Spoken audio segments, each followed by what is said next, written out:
देखें हमारी ना बात ये जो नए आने वाले हैं उनको बड़े मसाइल, उनको इतना अदराक नहीं होता कि कौन सा चैम्बर ज्वाइन करना है।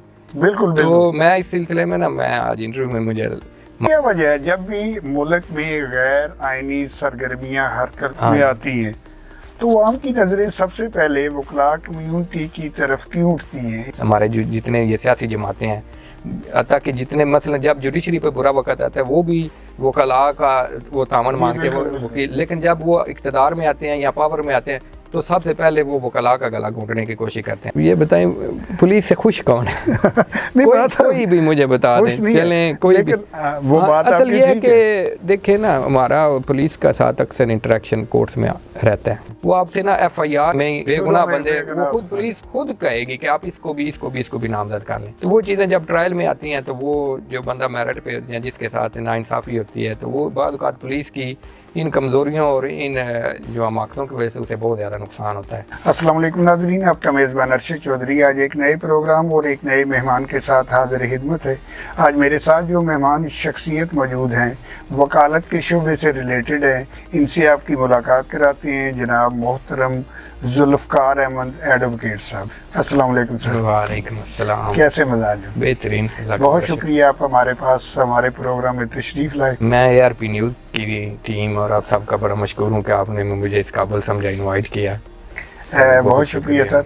तो मुझे बताइए कि ये वकालत का शोबा जो आपने चूज़ किया है इसकी तरफ आमद जब हुई तो इसके पीछे क्या राज़ो नियाज़ या क्या स्टोरी है कि आपने इसको चूज़ किया, इस बारे में कुछ हमारे नाज़रीन को बताएं। ये जो चॉइस अपनी तो नहीं है, ठीक है, ना ही इसमें कोई लंबी चौड़ी प्लानिंग है। मेरे वाला साहब की बड़ी विश थी, उनके 2 दोस्त थे, ठीक है, क्लास वाले थे उनके, एक वो प्रोफेसर थे और एक जो है बड़े नामी ग्रामी वकील थे। तो उनकी ख्वाहिश थी कि मेरा एक बेटा कम अज़ कम प्रोफेसर बने और एक बेटा मेरा वकील बने।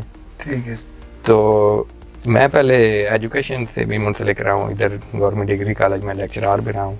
अच्छा। तो लॉ मैंने किया हुआ। तो फिर एक दिन मेरे भाई ने कहा है कि वाला साहब की विश है तो आप ना, हम सारी एजुकेशन में इसी फील्ड में है तो आप ना थोड़ा हिम्मत करें और इस फील्ड में इस फील्ड में। तो फिर मेरा मजाज नहीं था, लेकिन अल्लाह का फजल करम है कि विद इन ईयर ही मैं फिर एडजस्ट हो गया और आज आपके सामने। कितना अर्सा हो गया रेगुलर प्रैक्टिस करते हुए? मुझे 13 साल हो गए।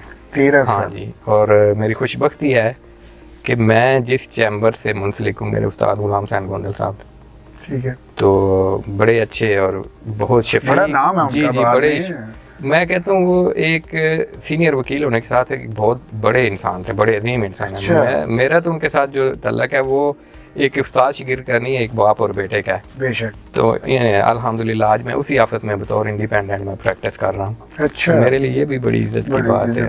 हाँ, वही होता है ना कि आपको अच्छा उस्ताद मिल जाए तो बाकी तो परवरिश सिस्टम जो भी है वो वालिदैन नहीं करना। सही बात। अगर उस पे आपको एक अच्छा टीचर किसी फील्ड में भी मिल गया है तो वो बड़े आनर की बात है। मैं कहता हूँ कि सबसे खुशबख्ती ये है कि आपको अच्छा माहौल मिले और एक अच्छा टीचर मिले। देखें हमारी ना बात औक़ात ये जो नए आने वाले हैं उनको बड़े मसाइल, उनको इतना अदराक नहीं होता कि कौन सा चैम्बर ज्वाइन करना है। बिल्कुल। तो मैं इस सिलसिले में ना मैं आज इंटरव्यू में मुझे अल्लाह ताला ने मौका दिया तो मैं 2 लोगों का ज़रूर जिक्र करना चाहूँगा। वो उम्र में हो सकता है मुझसे 1 साल छोटे हों, लेकिन इस वक्त वो दोनों सीनियर वकील हैं। एक वसीम शहजाद बसवी साहब हैं और एक मलक सरफराज साहब। तो मैंने जब वकालत शुरू करने का फ़ैसला किया, बल्कि मैं आपको थोड़ी इंटरेस्ट बात बता दूँ कि मेरे भाई ने जब मुझे ये कहा कि आप वकालत शुरू करें तो उनकी ख्वाहिश ये थी कि मैं जो हमारा जो आबाई इलाका है ना तहसील फालिया, वहाँ मैं प्रैक्टिस शुरू करूँ। मैंने उन्हें कहा मैं फिर एक बात आपकी मान लेता हूँ, एक आप मेरी मान लें। मैं कहा प्रैक्टिस तो मैं करूँगा लेकिन मैं खारियाँ स्टेशन पर करूँगा। तो मुझे ये स्टेशन वैसे भी ये पीसफुल इन्वायरमेंट है इधर, वैसे भी इसकी एक अपना एक खारियाँ का आपको पता है मजाक भी है, क्योंकि मैं यहाँ रह रही 1-1.5 साल एजुकेशन डिपार्टमेंट से मुंसलिक भी रहा हूँ। तो उस सिलसिले पर फिर मैंने वसीम शहजाद बसवी साहब और मलक साहब मेरे दोस्त ही थे, उनसे मशवरा किया। तो मैंने कहा मुझे एक ना सीनियर जो उस्ताद हैं उसके अलावा एक वो अच्छा इंसान भी होना चाहिए, मुझे कोई सजेस्ट करें इस तरह के चैम्बर। तो वो मुझे फिर गोंदल साहब के पास ले गए, गुलाम हुसैन गोंदल साहब के पास।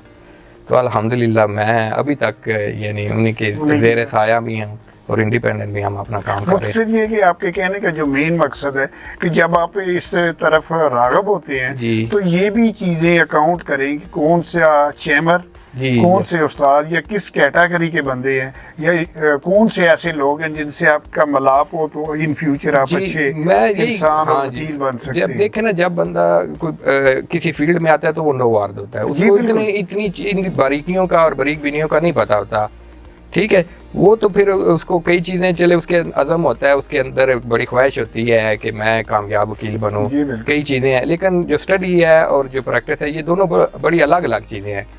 तो यहाँ पर न्यू आने वाला जो न्यू कमर वकील है उसका भी इम्तिहान होता है और उसका उस्ताद का भी होता है। तो उस्ताद थोड़ा पॉलिश करता है, जो उसका फिर जूनियर है जो उसे जितनी जल्दी वो पिक कर सकता है। पिक तो फिर ज़ाहिर है हमने खुद ही करना होता है, हमने चीज़ें देखनी होती हैं।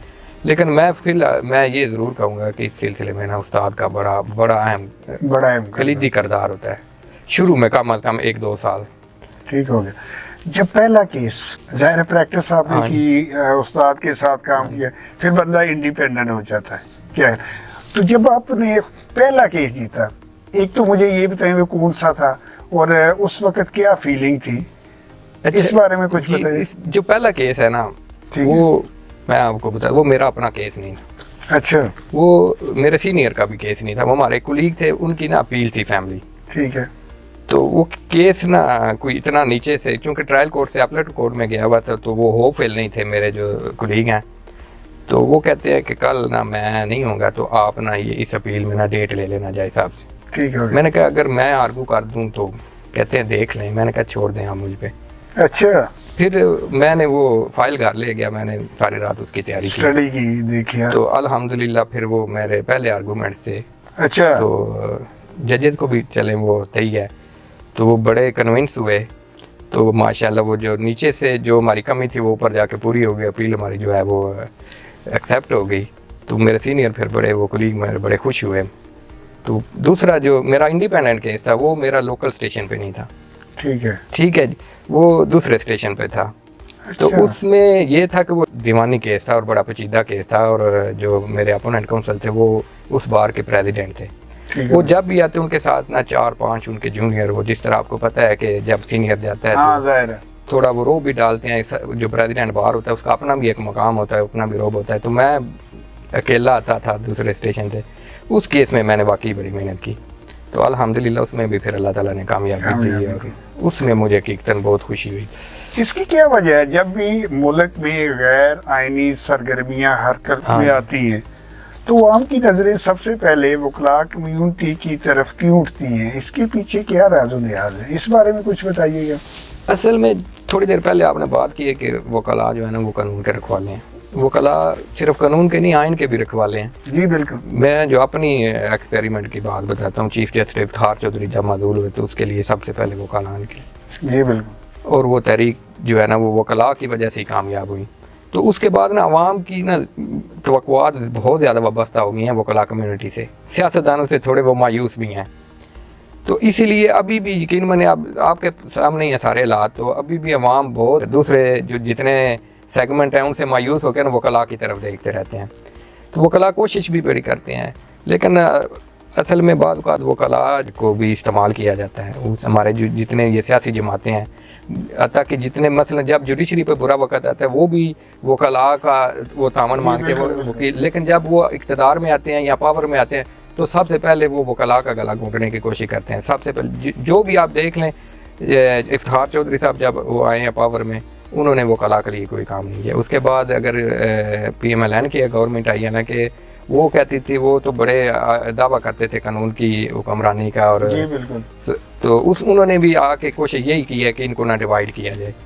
तो मैं भी अब यही समझता हूँ कि हमें अपना कंधा जो है ना वो किसी भी किस्म की गैर कानूनी सरगर्मी उसमें नहीं देना चाहिए। तो बाकी ये है कि जब भी मुल्क में कोई इस तरह का कोई गैर कानूनी सरगर्मी होगा, वकला अपना रोल इंशाल्लाह ज़रूर अदा करेंगे। हाँ, वो तो इसमें कोई शक वाली बात नहीं है। जब भी किसी को कोई मसला परेशानी या जिन पे भी कोई मसाइल होते हैं तो वो आप लोग उनसे कनेक्ट करते हैं। तो मेरा ख्याल इसमें मैं यकीन माने ये इतना काम आसान नहीं है। वकला भी एक देखें वो मिडिल क्लास फैमिली से ज़्यादातर लोगों का तल्लक होता है, तो वो बहुत ज़्यादा नुकसान उन्होंने बर्दाश्त किया। तो उनका अपना पेशे का नुकसान होता है, उनके अपनी अर्निंग जो होती है उसका नुकसान होता है। तो वो ये सारी चीज़ें अपने मुल्क के लिए और आइन के लिए और कानून के लिए वो करते हैं।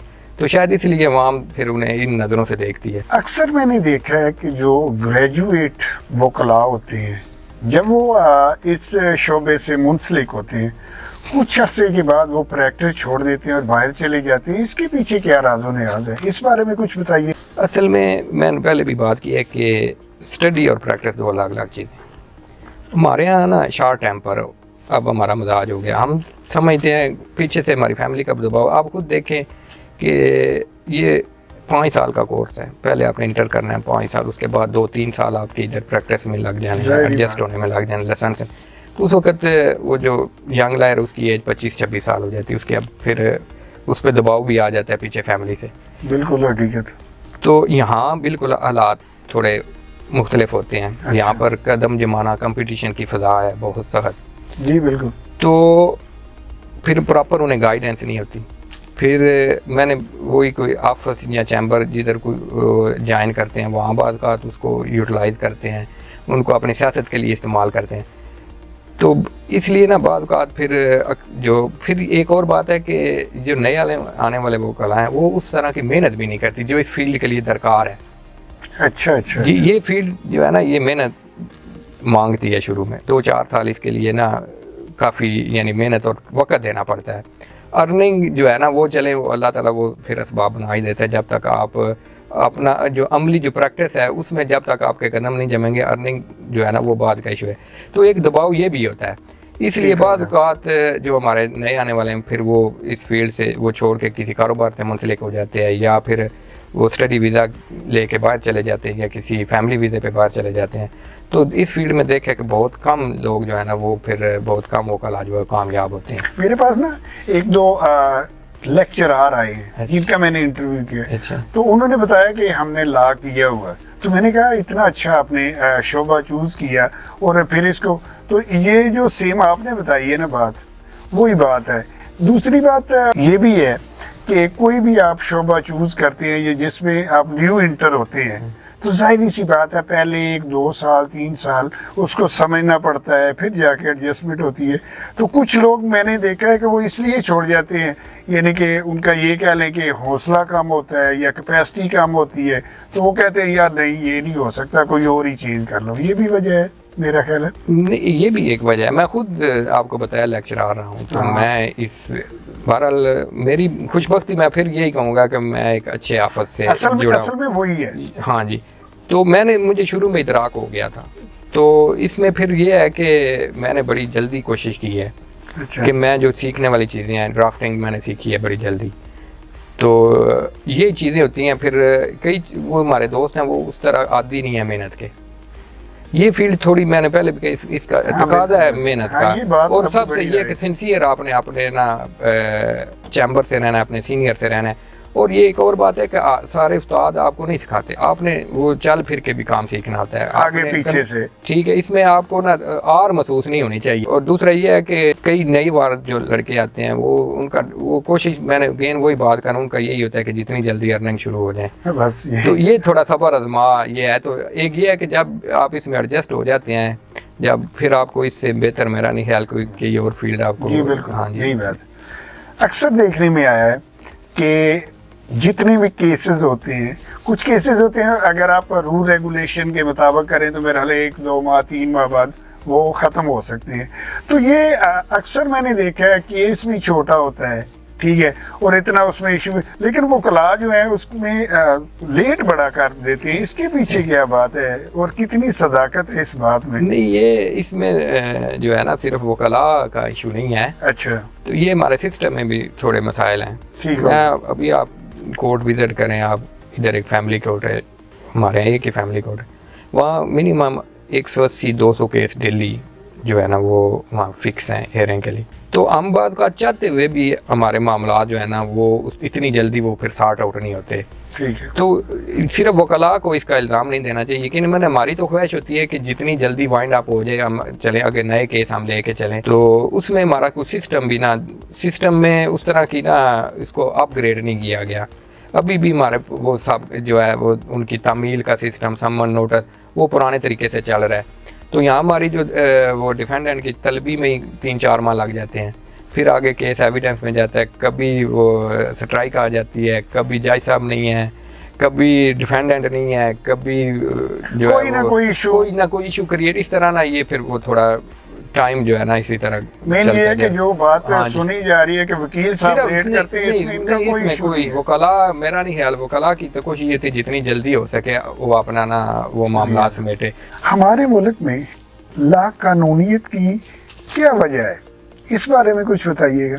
बड़ा अच्छा आपने वैसे सवाल किया है।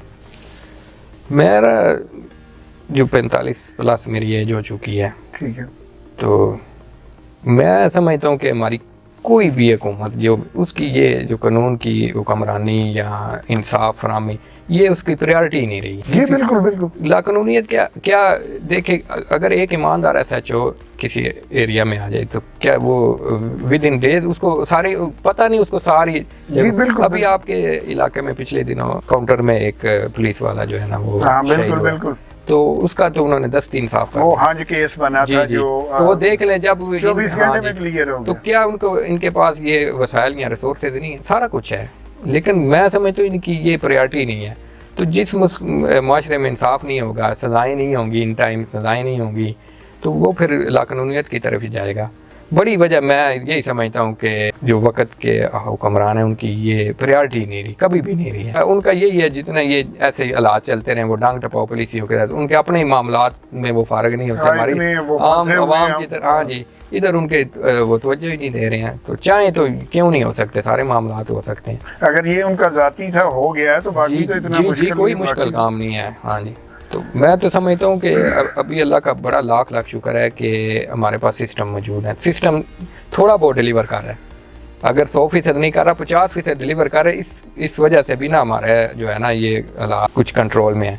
तो अदरवाइज देख लें जिन ममालिक में इस तरह की लाकानूनियत, तो वहाँ तो बड़ी खाना जंगी की सूरत पैदा हो जाती है। तो अभी हमारी जो आवाम है इसके अंदर बहुत ज़्यादा टॉलरेंस है, ये बड़ी चीज़ें बर्दाश्त करती रहती है, ये अपने हक के लिए उठती नहीं है, तो ये बर्दाश्त की आती है। तो जब ये अपने ये हम देखें ना, हम उनके ये जो हमारे सियासतदान हैं या जो भी बाकी, इनके लिए तो हम उठ खड़े होते हैं, लेकिन हम अपने हकूक़ के लिए, हमें अपने हकूक़ का इदराक ही नहीं है ना, हम अपने हकूक़ के लिए जद्दोजहद करते हैं।